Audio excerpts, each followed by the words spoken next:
Hey guys, tonight we witnessed a betrayal so public, so cruel, it could have broken anyone. It was supposed to be a late night drive to the hospital. That's what they told me, that's what I believed. The rain was already coming down in sheets, tapping against the windows, like fingers drumming with impatience. I remember the foggy glass, the humming of the old engine, the faint scent of eucalyptus from the air freshener they never replaced. I was in the back seat, head resting against the cool window, my legs curled up and trembling. My spine ached. It always ached, and the pills had long worn off. My bag, oddly light, sat beside me. I thought I'd forgotten to pack something. I didn't realize they had packed for me. "Where are we going?" I asked, my voice rasping through the silence. No reply. My father gripped the steering wheel tighter. His knuckles turned the same pale gray as the storm outside. My mother didn't even blink, just stared out at the black road, lightning flickering against her cheekbones like a warning. That's when I knew it wasn't the hospital. We weren't even close to town. I should have asked earlier, but when you've been sick for as long as I have, 17 years, you learn to stay quiet. You learn not to be too much. You learn how to make yourself smaller in the seat, quieter in the room, lighter in the burden. But tonight, no amount of shrinking would save me. The car slowed, turned off the main road, onto gravel. I sat up. Dad, still nothing. The trees thickened outside, tall and wet and ancient. I could hear water splashing up the tires, the bump of loose rocks under us. Then he stopped the car. No warning, no words, just parked it. Killed the engine. I looked at them, but they wouldn't look back. "Get out," he said. I laughed, out of instinct, confusion, shock. "What you need to get out?" Emily, my mother, added. Her voice was thin, controlled, like she'd been practicing it. I turned toward her. I don't, I don't understand. It's raining. You'll be fine." My father opened the door and stepped out. The cold hit me first like knives. I could barely sit up straight. My joints had locked again. I needed help. He didn't offer it. He came around, opened my door, and grabbed my arm. "Dad, please," I couldn't even finish the sentence. He pulled me out and I fell, just like that, and crumpled against the wet earth like a drop-dum. My body couldn't hold me. It hadn't for a while. The rain soaked through my hoodie in seconds. I reached for the door, but he kicked it shut. He placed the backpack beside me like he was delivering a package. "We can't do this anymore," my mother said. She was still sitting inside, eyes staring straight ahead. "You're 17. The state doesn't help anymore. The fund dried up, and we're tired." I could feel mud sliding into my shoes. My socks were already wet. My fingers shook from more than the cold. "I'm your daughter," I whispered. "And we are both done," my father said. "We've given you everything. And it wasn't enough. You're still broken." I didn't cry. I wanted to, but I didn't. The last thing I remember was the slam of the car door and the red glow of their taillights disappearing into the night, like two distant eyes blinking shut. I laid there in the mud, soaked and shaken. My body had no strength left. I don't know how long I stayed like that. Minutes, maybe hours, maybe only seconds. But I know this. When I lifted my head through the blur of rain and the haze of pain, I saw another pair of headlights. Parked, waiting. Someone had been watching, and as that shadow stepped out of the car, pulling the hood down, I saw the only face in the world I never thought I'd see again. "Nathan," I whispered. And then I collapsed. When I wake, the first thing I feel is warmth, not comfort, just warmth. The kind that confuses your skin after hours in the cold. There's a soft heaviness across my body, like thick quilts layered with intention.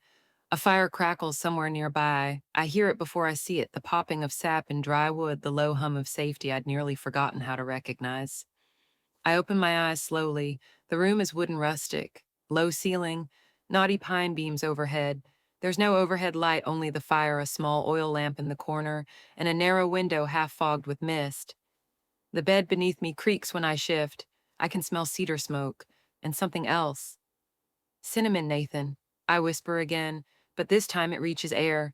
He appears in the doorway like a memory stepped out of a dream.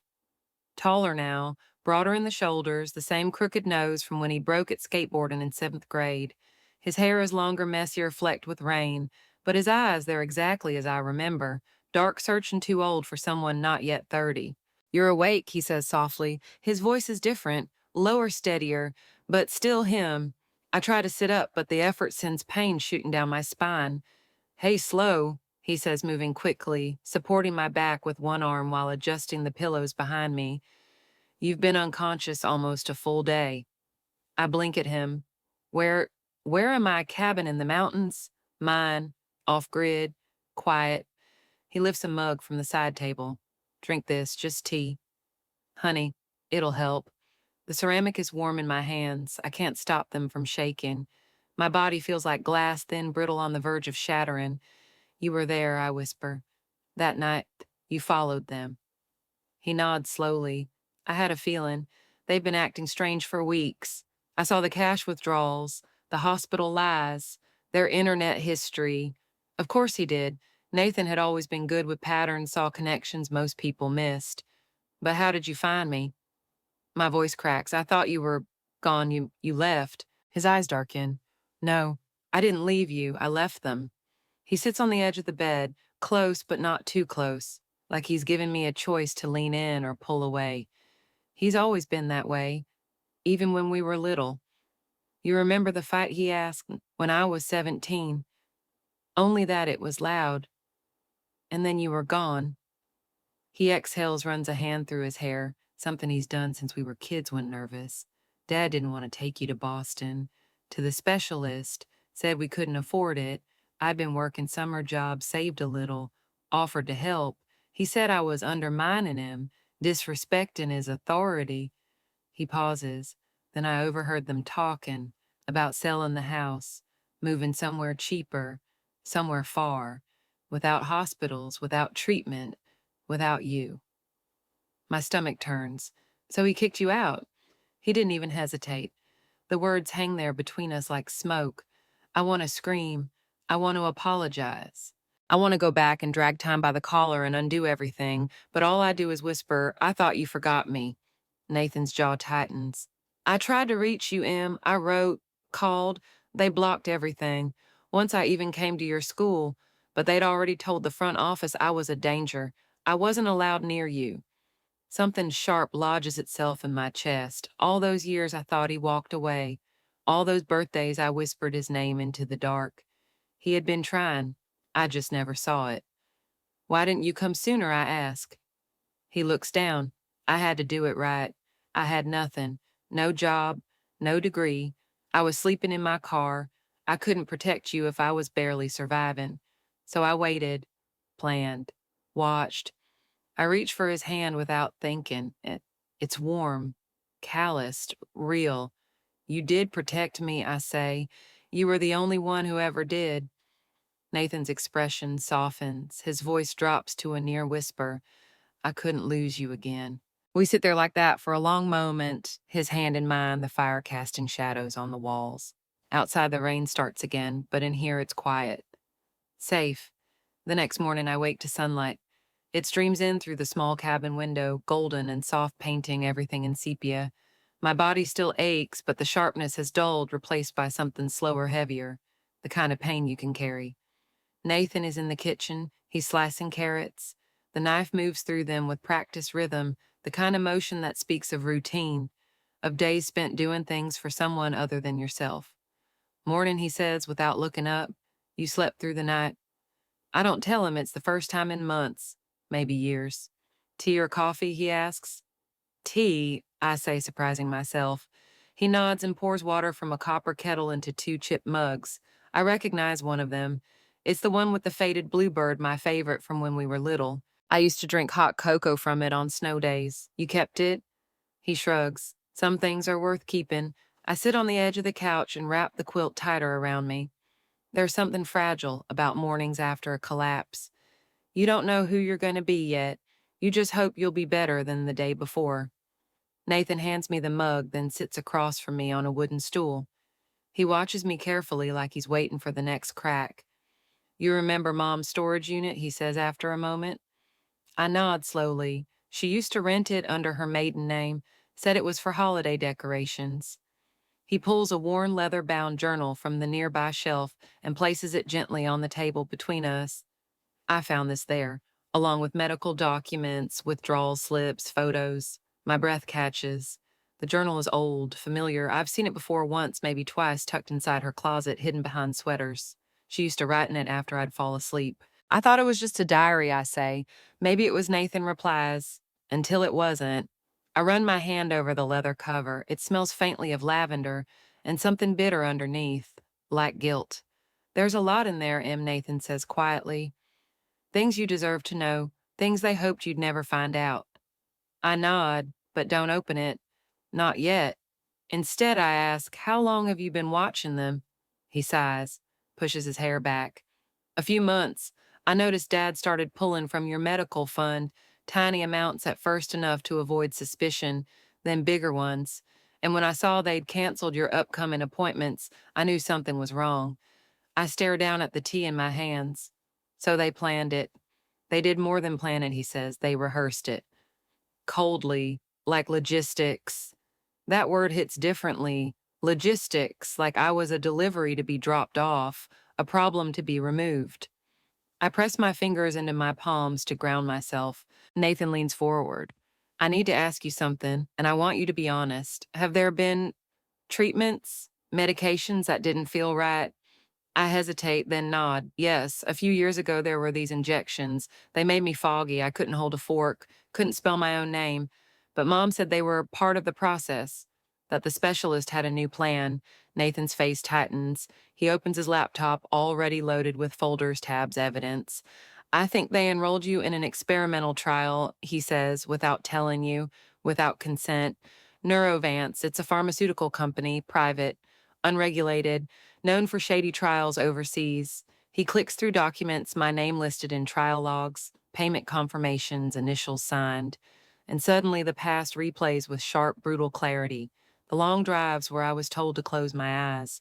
The doctors who didn't wear name tags. The blood tests that left me bruised for days. I thought that was just what treatment looked like. I was wrong. They used me, I say, voice barely audible. Like a lab rat. Nathan doesn't interrupt. He lets me process, lets me sit in the wreckage of it all. Then gently he says, they didn't just abandon you, Em. They erased you, and they got paid to do it. The room feels smaller, tighter. My breath catches in my chest. I reach for the journal. My fingers tremble as I open to the first page. Robert signed the final paperwork today. I stop. Close it again. Not yet, I whisper. Nathan places a hand over mine. When you're ready. Outside, the snow has started to fall, slow, silent flakes drifting past the window like ashes. I don't know what I'll find in that journal, but I know one thing for sure. The girl they left behind on that road, she's not the one reading anymore. The next few days bleed together. Nathan sets a rhythm for us, at meals at the same time, morning stretches, evening tea by the fire. My body starts remembering how to breathe without panic. My limbs still shake, but they no longer collapse beneath me. I shower alone for the first time in weeks. Dry my own hair, even though small victories feel like rebellion. But at night, the journal calls to me. It sits on the table beside my bed, silent and weighty like a question I'm not brave enough to ask. I imagine the ink inside curling with guilt. I wonder if my mother wrote in it after they left me on that road. One evening, after Nathan's gone outside to chop firewood, I open it. Her handwriting hasn't changed, loopy and soft. She always wrote like she was trying not to wake anyone. Emily's results came in today. They say the markers are within acceptable range. Dr. Armand says she's an excellent candidate. I'm not sure what that means yet. The date is 4 weeks after my third birthday. My chest tightens. I flip forward. Robert says we're doing the right thing, that we can finally afford the new car. He says I need to stop thinking like a mother and start thinking like a survivor. I feel bile rise in my throat. There are receipts, not just figurative ones, actual copies, payment schedules, transfer slips, a note in her handwriting, 30K deposited, quarterly bonuses to follow, and underneath it, no one must ever find this, too late. When Nathan returns, he finds me curled on the floor, the journal open beside me. He doesn't ask what page I'm on. He just kneels, places a hand on my back. I can't stop shaking. She knew, I whisper. She knew it would hurt me. I know. They sold me Nathan. I know. For a long time, I cry into his shoulder, the kind of sobbing that steals your breath, that leaves your lungs raw. It's not just betrayal, it's deletion. They didn't just leave me behind, they bartered my childhood. Eventually, I sleep. In the morning, I tell Nathan I want to find out more about the trial, the company, the others. He nods. I know someone who might help. Her name is Dr. Elena Voss, a former researcher who left Neurovance 5 years ago under mysterious circumstances. No new job, no interviews. She vanished from the scientific community like a ghost. Nathan reaches out through an old contact in a support forum. It takes a few tense days, but she replies. She agrees to meet, but on her terms. No phones, no electronic devices, and only in a public space. We drive to a state park 2 hours away. It's cold. Sparse. A few hikers pass by, but otherwise it's quiet. Nathan sits nearby on a bench, just far enough to give space without losing sight of me. I wait at the picnic table until she arrives. She's nothing like I imagined. Small, nervous hands, soft-spoken. She looks like someone's favorite aunt, not a whistleblower. Her eyes land on my wrist, the tremor starting again despite the meds. Phase 3, she murmurs. Tremors, fatigue, intermittent paralysis. You were in the trial, weren't you? I nod. I never knew that's what it was called, I say. They just told me it was therapy. Her expression softens. There's pain there. Real pain. 27 children were enrolled in Phase 3. She says, 24 developed significant neurological decline within 5 years. One died in a car crash at 16. One moved overseas. And then there's you. I swallow. Why me? You're the anomaly, she says simply. You survived longer than anyone expected, which means your body may have adapted or resisted in ways we never understood. That makes you valuable and dangerous, like knowing the truth could undo everything they built. She pulls a flash drive from her coat pocket. I made copies before I left. Internal memos, trial data, emails between the board. It's not admissible in court without confirmation, but it's proof. It's something. I take it. My hands are cold. Too cold. I tuck it into my jacket like it's a lifeline. Before I can thank her, she hesitates. They'll come after you now, she says. They don't care about damage control anymore. They care about silence. We park quietly. She heads west. We head home. But when we return to the cabin, a white envelope waits on the doorstep. No return address, no handwriting. Inside, a single line typed on plain paper, "You were never meant to survive." Stop digging. The note doesn't scare me, it enrages me. I sit on the edge of the bed that night, the paper unfolded on my lap. Nathan paces near the fireplace, eyes narrow, fists clenched. He keeps glancing toward the windows as if he expects headlights to slice through the dark at any second. I've added more cameras, he mutters. They won't get close without us knowing. I don't answer. My mind is elsewhere, back on the phrase, "You were never meant to survive." It's not just a threat, it's a confession. In the morning, I tell Nathan I want to see the files, the full archive, everything he's collected over the years. He leads me to the root cellar, a hatch I never noticed before in the back of the pantry. The air is cooler down there. Dry. There's a faint hum from the generators. Along the far wall, a bank of monitors glows quietly. Security feeds, motion trackers, encrypted systems he's designed himself. A filing cabinet stands in the corner. Inside the truth, medical records, emails, photos of my parents meeting with Neurovance reps, financial logs showing systematic withdrawals from my fund, slow enough to avoid detection but steady enough to empty it before I turned 18. I flip through a stack of documents. One in particular stops me. A prescription authorization signed by someone named Dr. Alan Bray, dated 2 years ago. I don't remember that name, I say. Nathan checks his files because he wasn't your doctor. He's not even a real physician. He's a corporate asset. He rubber-stamped treatments for Neurovance under shell organizations. I lean back, letting it sink in. They gave me drugs from a man who didn't exist. That's illegal, I whisper.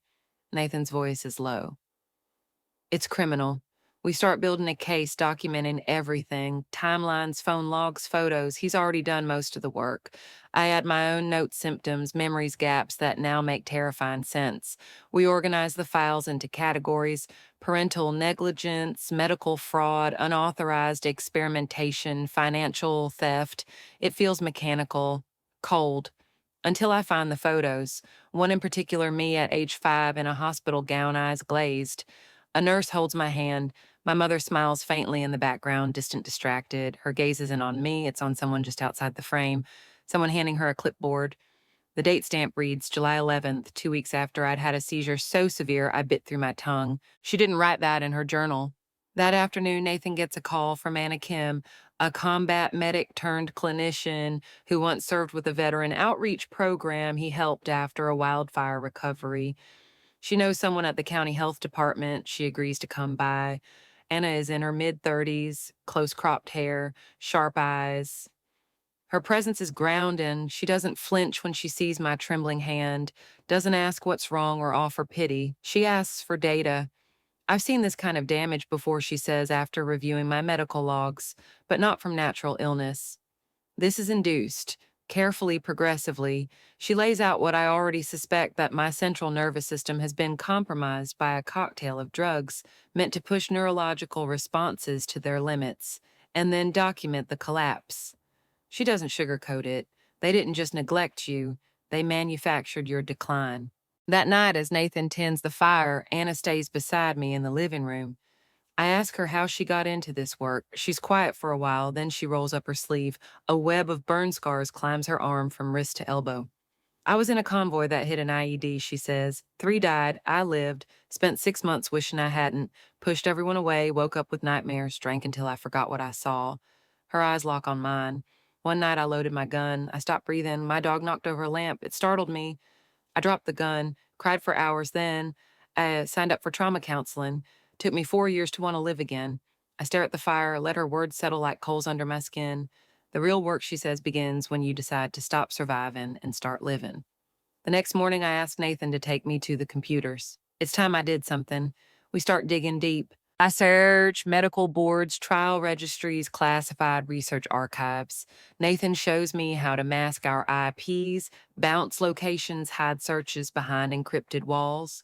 We find more children, more names. Most of them never made it to 10. I record everything, but it isn't enough. Then Nathan shows me the envelope. He found it the night he rescued me. Inside legal paperwork, an emancipation petition. Signed, dated, with evidence of my abandonment. Prepared in case something went wrong. He hands it to me. It's your choice, he says. If we file this, there's no going back. You'll be public. They'll know you're alive. They'll know you're fighting. I hold the papers in my lap. No going back, only forward. I want to file, I say. I want my name back. He nods. Sir, I'll get Anna. You'll need support. We leave the cabin at dawn, papers in hand. I don't look back. The courthouse smells like old carpet and polished wood. A strange combination of formality and fatigue, like a place too tired to be shocked anymore. Anna holds my elbow as we walk toward the front entrance. My cane clicks softly against the tile. Each step feels too loud, too real. My knees are trembling, not just from weakness, but from knowing once I pass through these doors, I can never return to the quiet. But maybe that's the point. Nathan isn't with us. He's sitting in a county holding cell 2 blocks away, picked up on false charges the night before, trespassing, the officer said. Suspicious behavior. Nathan didn't resist. He looked me in the eye and mouthed, "Go anyway." So I do. The injunction hearing is short. The judge, a woman in her 50s with reading glasses and a long scar down her cheek, reads through the document slowly. Then she looks up at me, eyebrows raised. "You were found on the side of the road 2 weeks ago," she says, voice even. "No ID, no medical alert, no guardians. And you're 17. "Yes, Your Honor." She lifts a page. This filing includes medical history proof of financial exploitation, notarized testimony from a medical professional, and a signed letter of intent from your brother. "Yes, Your Honor." She leans back in her seat, quiet. Then she looks at me again. "And are you asking to be declared an emancipated minor? I'm asking to be heard." There's a pause. She sets the papers down. Then she nods. "We'll proceed." 2 hours later, it's done. I step outside into the crisp sunlight, the legal document pressed to my chest. It's not freedom, not yet, but it's the first brick in a wall between me and everything they tried to erase. That night, Anna and I drive home through winding back roads, avoiding main routes. She doesn't speak much, just glances at me every now and then, making sure I'm still breathing. When we return, the cabin is exactly as we left it. But my chest tightens the moment we step inside. Something's different. The air smells faintly of cologne, not Nathan's. We check the perimeter, the files, the hidden storage. Nothing taken, but something left behind. Another envelope, same white paper, same typed text. We see you. We always have. I drop it. Anna picks it up carefully, gloves on, places it in a Ziploc. She's already texting a contact. We'll get fingerprints, maybe fibers, but I know better. They're not careless, they're not sloppy, they're confident. They want me rattled. It's not working. I stay up that night, sitting in Nathan's chair beside the fire, flipping through my mother's journal again. The entries grow increasingly erratic fragments of panic, threaded between denial and justification. They said the trial was safe, the money is already gone. Robert took it. I can't tell her. Uh, she's getting worse. I can't look at her eyes anymore. The last entry is dated 6 weeks before they left me on the road. Robert wants to disappear, sell everything. Start over. He says she won't survive anyway. I asked him if he still loved me. He said love is expensive. I closed the book. Love is expensive. So is silence. The next day, Anna receives word from Nathan's lawyer. A bail hearing is scheduled. We decide to bring everything, every file, every image, every dollar they stole. We organize it until dawn. Anna prepares me like I'm going to war, and in a way I am. But before we leave, I take one last walk through the woods behind the cabin. The leaves crunch beneath my boots. A few birds stir. The stream trickles over smooth stones, the same rhythm I remember from the first night Nathan brought me here. That night, I was too weak to even lift my own cup of tea. Now I walk the path alone. I return to find Anna waiting at the car, holding an envelope of her own. Inside are photos of other children, other names. One of them, a girl named Harper, died at 11. Her parents were given a payout and signed a lifetime NDA. But Harper's aunt never agreed. She reached out through an anonymous email. She wants to speak. Suddenly, it's not just my story anymore. It's a pattern, and patterns can be proven. We drive to the news station in silence. I hold the contract in my hand, the one my parents signed when I was 3, the one that traded my body for a mortgage and a minivan. The host is a woman in her early 60s, gray hair, steady voice. She looks me in the eye and says gently, "This will go live. Are you sure you're ready?" I nod. I've been silent long enough. The cameras roll.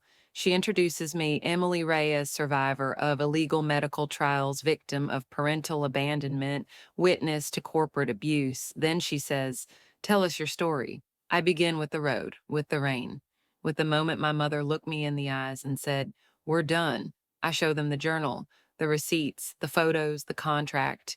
And then before she can wrap the segment, I res. I place both hands on the desk and stand slowly. My knees are shaking. My spine screams. But I do it. No one speaks. I look straight into the camera and say, "They left me to die." But I stood up, and now I'm not alone. Click. The broadcast ends. The internet begins. By morning, my name is everywhere. Emily Reyes, abandoned daughter, survivor of corporate trials. The clip of me standing shaking defiant spreads like a spark in a dry field. News anchors replay it. Social media captions it. She stood for the truth. The hashtag #HashUsJustice. For Emily, trends in over a dozen countries before noon. I don't know how to feel about any of it, and strangers call me brave.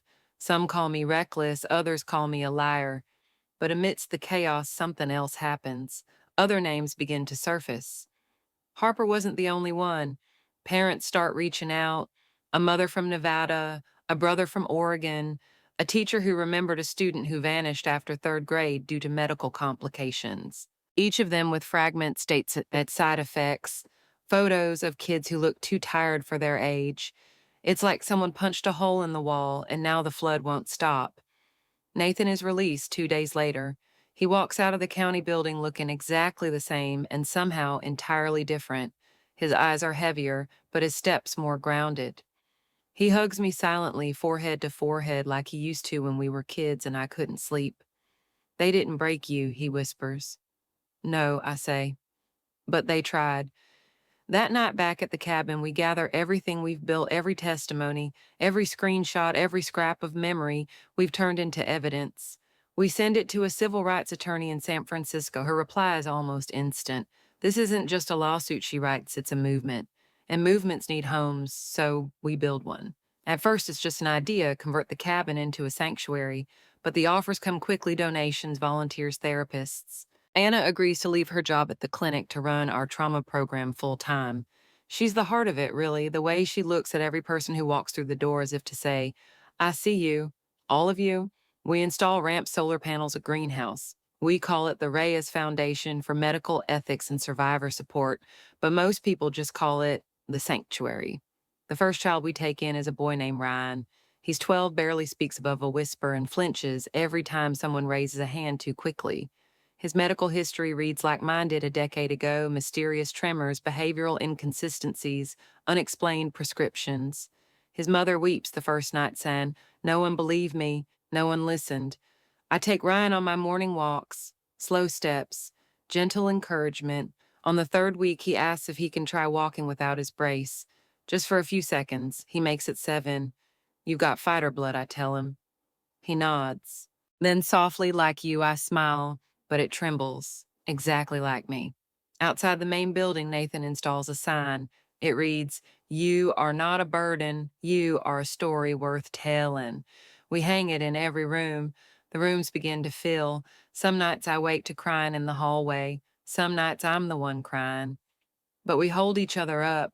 That's what healing looks like, not perfection, but presence.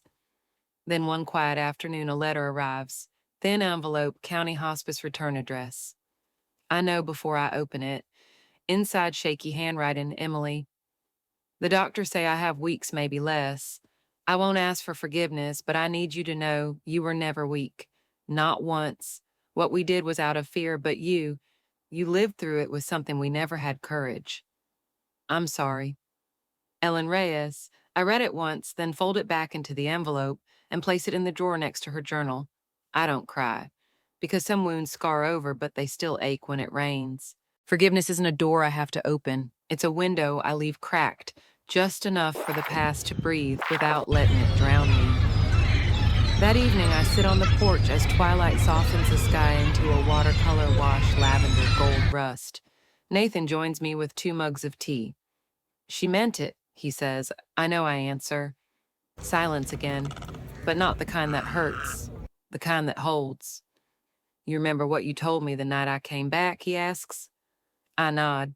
You were never a stranger, just the person I waited for. He looks out over the garden. The wind sways the chimes. Somewhere in the trees, a child laughs.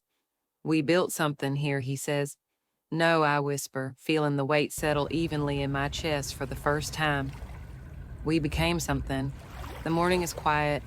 I fold laundry beside the window as the first sun threads through pine branches, landing in strips of light across the floorboards. The cotton still smells of cedar smoke and soap. It's a simple rhythm fold, stack Briath, that reminds me how far I've come. The cane leans nearby, but today I haven't needed it yet. Outside, Ryan chases a paper kite across the garden, his laugh trailing behind like a ribbon. His mother watches from the bench, tears in her eyes, but they're the kind that say we made it through another day. Nathan's inside the new greenhouse tending to the tomatoes. Anna is leading a breathwork circle on the back deck. Somewhere in the cabin behind me, a kettle whistles. We are living, and still sometimes the past knocks. I receive another letter, this one official, from the district court. The case against Neurovance is proceeding. Their executives have been indicted. Whistleblower protections were extended to Dr. Voss, whose burned-down home turned out not to be a gas leak but arson. She's recovering slowly, wrapped in bandages and guarded by federal marshals, but she will testify. She says she's ready. I believe her. The foundation has grown. We now have a waiting list, requests from other states, even one from overseas. The press still calls, but I don't always answer. Some stories are sacred. Some don't need headlines. Still, once in a while, I say yes. 1 year to the day after the news broadcast, I speak at a community event downtown. A small crowd gathers in front of the city council steps. Survivors, social workers, law students, curious locals. I recognize faces from hospital rooms, from testimony videos, from grainy photos sent with trembling fingers asking, Do I count too? Of course they do. I walk slowly to the mic. No cane today. I wear white, simple, clean, the way I wish my past had been. I was left on a roadside, I begin. because someone told my parents that surviving wasn't worth the cost, that love had a price tag, that illness equaled liability. Murmurs in the crowd, faces leaning closer. But what they didn't realize, I continue, is that what survives transforms. I pause.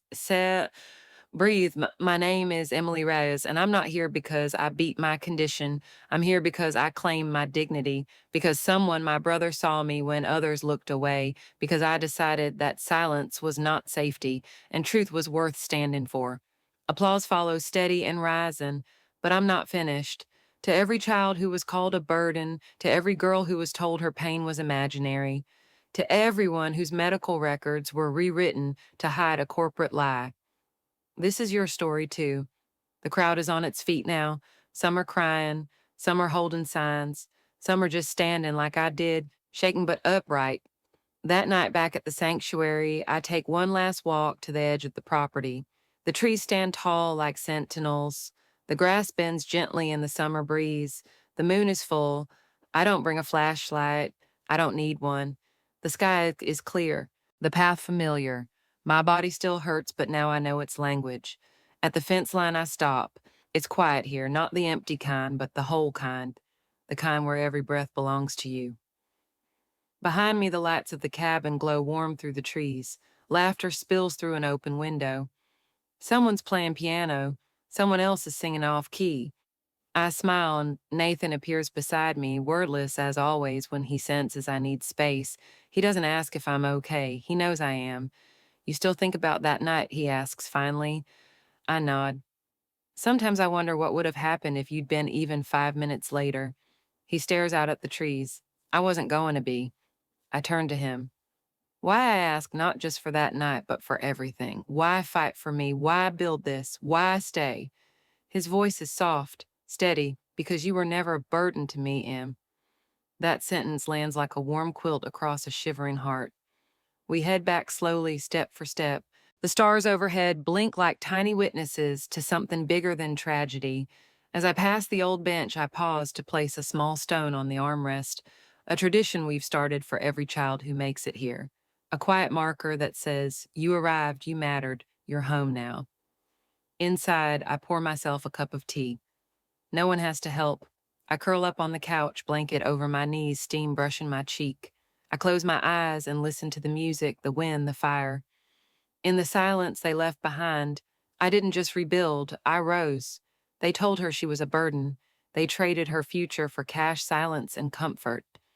But what they underestimated, what they never saw coming, was how quietly strength rebuilds when it's fueled by truth. As Maya Angelou once said, you may shoot me with your words, but still like dust I'll rise. Emily didn't just survive, she stood up, spoke out, and transformed the place where she was abandoned into a sanctuary for others like her. And in doing so, she redefined what justice looks like, not revenge through violence, but redemption through visibility. Her pain became power. Her silence became a voice. Her story, our story, became a reminder that even when family fails you, dignity never should. This is more than a story, it's a lesson. So if this resonated with you, leave a comment, share your thoughts, and don't forget to subscribe to Revenge Stories 94. It's your support that helps us continue crafting meaningful stories like this.